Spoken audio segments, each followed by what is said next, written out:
Tsunami.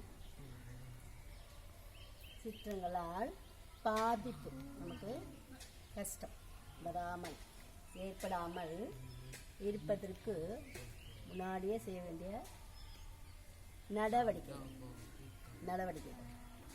ஓரம் வசிக்கும் மக்களை பாதுகாப்பான இடங்களில் தங்க வைக்க வேண்டும்.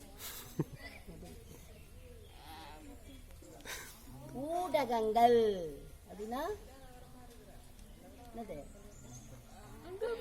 டிவி, போன், அதன் மூலம் தான் செய்தி நம்ம தெரிஞ்சுக்கிறோம். செய்தி புயல் எப்போ வருது, மழை எப்போ வருது, அதை செய்தி நம்ம பார்த்து என்ன பண்ணுறோம், தெரிஞ்சுக்கிறோம். அப்போ ஊடகங்கள்னா டிவியும் ஃபோன், இது போல தான் நம்ம செய்தி என்ன பண்ணுறோம். நியூஸ் பேப்பர், செய்தித்தாள், அது மூலம் தான் நம்ம என்ன பண்ணுறோம், வழியாக அந்த பாதிப்புகள் குறித்தும் அதன் நகர்வு. இந்த காத்தடிக்குது, எத்தனை கிலோமீட்டர் வேகத்தில் அடிக்கும், எந்த இடத்துல தொடங்குது, எங்க நகர்ந்து போகும், சரியா, எந்த இடத்துல நகர்ந்து போகும், அதனுடைய நகர்வு, இடம், வேகம், இவைகளை அறிவுறுத்த வேண்டும். மக்களுக்கு அதை சொல்லணும்.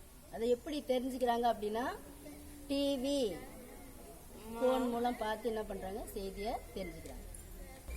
சீற்றத்தில் இப்போ வீட்டில் எங்கே ஸ்கூலு, எங்கே கோவில், எல்லா இடமே அந்த கரண்ட் என்ன பண்ணுறாங்க, கவர்மெண்ட்டே ஆஃப்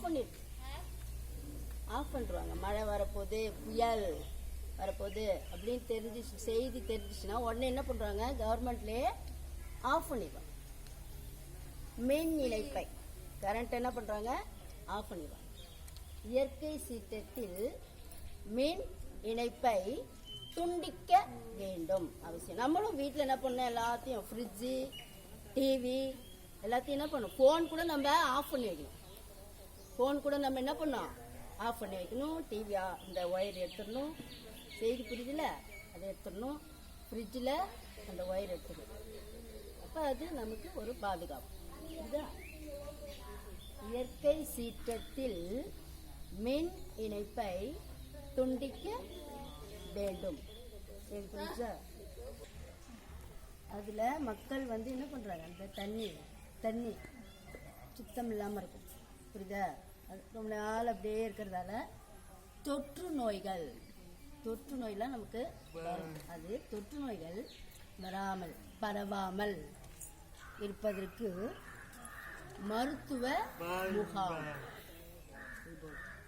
மருத்துவ முகாம் அமைத்தல் மக்களுக்கு.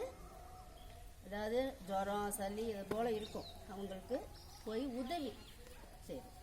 மருத்துவ முகாம் அமைத்து அதை அவங்களுக்கு ஊசி போடுறது, மாத்திரை கொடுக்கறது எல்லாமே, புரியுதா செய்தி. தொற்று நோய்கள் பரவாமல் இருப்பதற்கு மருத்துவ முகாம் அமைத்தல் வேண்டும். வீட்டில் தண்ணி வெள்ளம் வந்துச்சுன்னா தண்ணி உள்ளே போயிடும். துணி எதுவுமே அவங்க இது பண்ண முடியாது. சாப்பாடு இருக்காது, ட்ரெஸ் இருக்காது. வீட்டு அங்கே படுக்க முடியுமா, தூங்க முடியுமா, அங்கே இருக்க முடியாது. அதனால மக்களுக்கு தேவையான உணவு, உறைவிடம், அவங்க போய் அங்கே இருக்கிறதுக்கு, தங்கிறதுக்கு. ஏன்னா ஸ்கூலில் உதவி செய்வாங்க, ஸ்கூல், கோவில் அது போல் இடத்துல என்ன பண்ணுவாங்க, தங்க வைப்பாங்க.